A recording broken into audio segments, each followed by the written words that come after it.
Hello नमस्कार जय श्री महाकाल। ये उस वक्त की बात है जब दुर्लभ कश्यप जिंदा हुआ करता था। उज्जैन और इंदौर में दुर्लभ कश्यप का नाम हुआ करता था।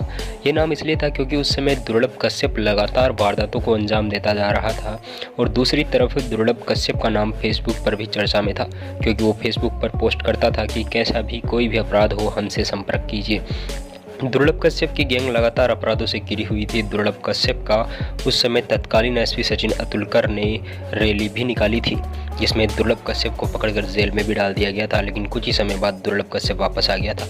इस समय दुर्लभ कश्यप गैंग और हेलावाड़ी की शाहनवाज की केकेसी गैंग के बीच दुश्मनी चरम पर थी। सब लोग उज्जैन में लगभग अपराधों से घिरे हुए थे। उसी समय दुर्लभ कश्यप के एक दोस्त जिसका नाम रोशन शर्मा है, उसने चाकू उठा लिया और बदला लेने के लिए निकल पड़ा एक दिन हेलावाड़ी की गलियों में।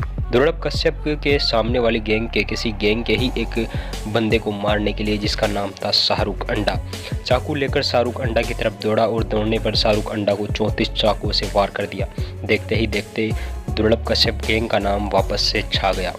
दरअसल रोशन शर्मा की दुश्मनी शाहरुख अंडा से नहीं थी, जबकि उसके बड़े भाई से थी, क्योंकि शाहरुख अंडा का बड़ा भाई भी केकेसी गैंग से संबंध रखता था और केकेसी गैंग का एक शार्ट शूटर कहा जाता था। दोस्तों आपको बता दें कि उसको शार्ट शूटर कहने की एक वजह है, क्योंकि वो केकेसी गैंग का अकेला शख्स था जिसके पास उस समय गन थी। शाहरुख अंडा को मारने का एकमात्र प्लान बनाया था रोशन शर्मा ने। ये उस समय की बात है जब दुर्लभ कश्यप की मौत हुई थी। दुर्लभ कश्यप की मौत होने से 2 महीने पहले रोशन शर्मा को पकड़कर जेल हो गई थी।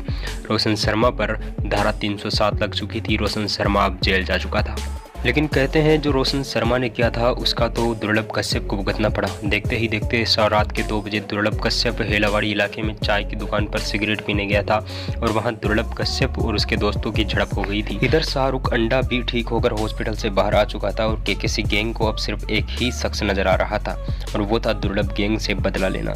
बदले की आग ने उन्हें इतना खोखला कर दिया था कि उनको दुर्लभ कश्यप को फिर मारने पर उतर आए। हेलावाड़ी में उस वक्त जब रोशन शर्मा के जेल जाने के 2 महीने बाद की बात है, जब दुर्लभ कश्यप और उसके दोस्त हेलावाड़ी में एक चाय की दुकान जिसका नाम रमीज रेवाड़ी चाय वाला बताया जाता है, वहां पर चाय और सिगरेट पीने गए थे और वहां पर केकेसी गैंग के लोग पहले से मौजूद थे।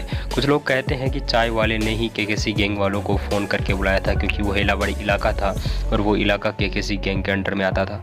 देखते ही देखते दुर्लभ कश्यप गैंग और केकेसी गैंग में झड़प शुरू हो गई और केकेसी गैंग ने बदला लेने के लिए दुर्लभ कश्यप पर चाकू से वार कर दिया गया।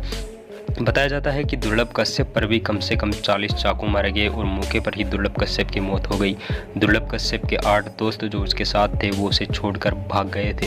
अब केकेसी गैंग का भी बदला पूरा हो गया है, लेकिन अब रोशन शर्मा बाहर आ चुका है और रोशन शर्मा से ही दुर्लभ कश्यप के फैंस उम्मीद कर रहे हैं कि वो बदला लेगा। खैर दोस्तों, इन दोनों गैंग के बीच उज्जैन की आम जनता और महाकाल का नाम पिस रहा है, क्योंकि उज्जैन को अब तक महाकाल के नाम से जाना जाता था।